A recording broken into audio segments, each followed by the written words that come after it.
Assalamualaikum warahmatullahi wabarakatuh. Ketemu lagi di video pembelajaran mata kuliah dasar-dasar jurnalistik bersama saya Intan Eliana. Untuk pertemuan kali ini kita membahas tentang review materi berita dan future. Yang kalian ketahui bahwa berita adalah sebuah informasi yang sifatnya fakta yang terjadi maupun yang sudah terjadi dan disampaikan melalui perantara media, baik media elektronik maupun media cetak. Penyampaian berita juga bisa melalui mouth to mouth atau mulut ke mulut dan harus merupakan sebuah kenyataan, bukan karangan fiktif atau cerita yang dibuat-buat. Untuk unsur-unsur dari berita yang pernah dibahas di materi sebelumnya, itu harus mengandung 5W1H. Dan harus kalian pahami juga, dari semua berita harus tergantung penulisannya pada media apa yang nanti akan disampaikan, atau berita itu disampaikan melalui media mana, dan itu akan menjadi karakteristik bagi berita tersebut. Oke, selanjutnya seperti apa? Kita cek di slide berikut ini.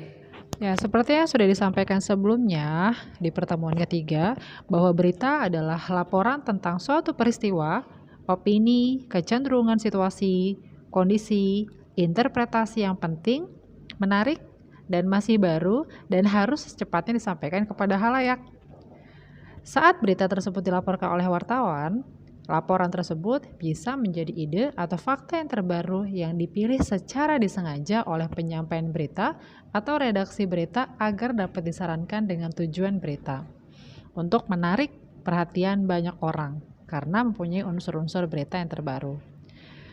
Ya, untuk penulisan berita bisa kalian lihat dan kembali diingat ada 5W1H.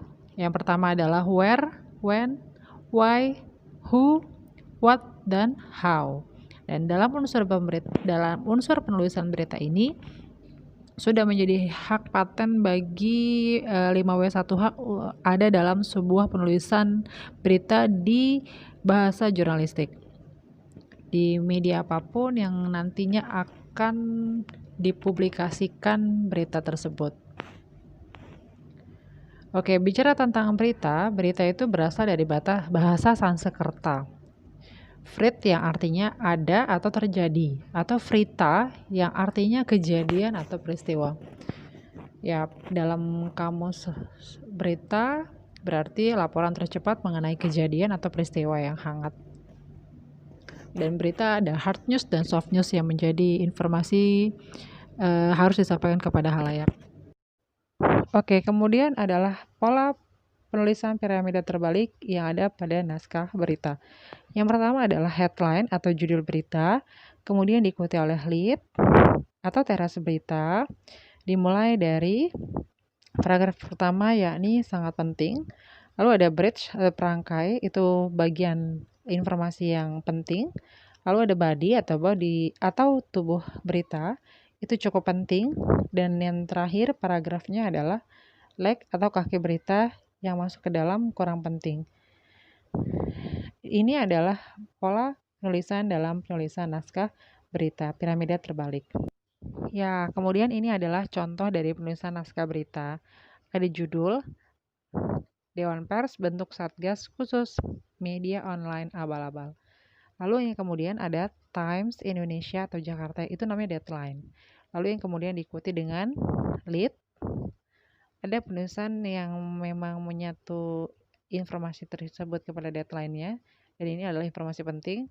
Lalu berikutnya adalah body, dan ke bawah-bawahnya itu masuk ke dalam leg, jadi yang kurang penting.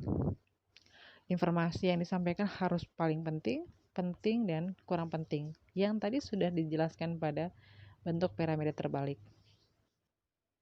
Ya, kemudian informasi tentang feature atau review tentang materi feature.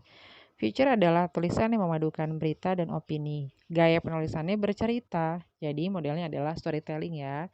Beda halnya dengan berita. Nah, feature ini seperti cerpen atau novel.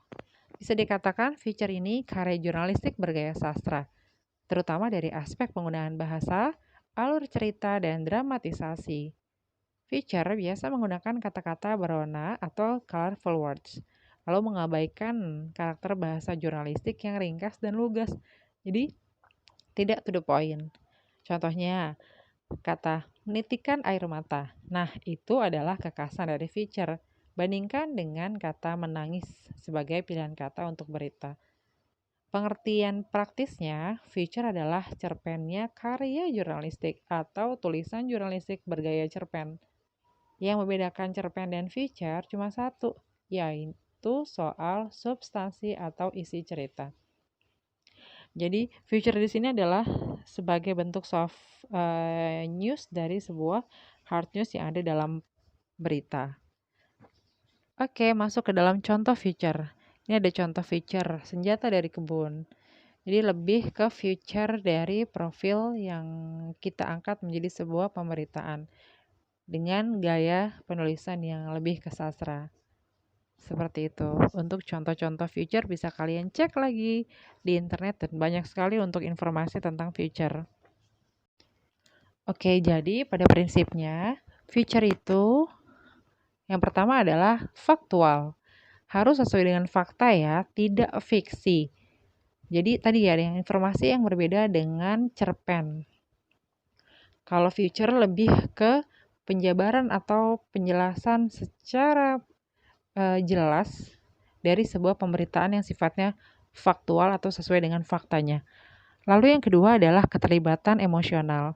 Jadi ada keterlibatan emosional bagi para pembacanya. Kita membuat kata-kata untuk pembaca lebih menggugah emosinya. Ya, selanjutnya adalah berkisah. Berkisah di sini dimaksudkan adalah dari penulisannya diawali dengan pendahuluan, isi, dan penutup.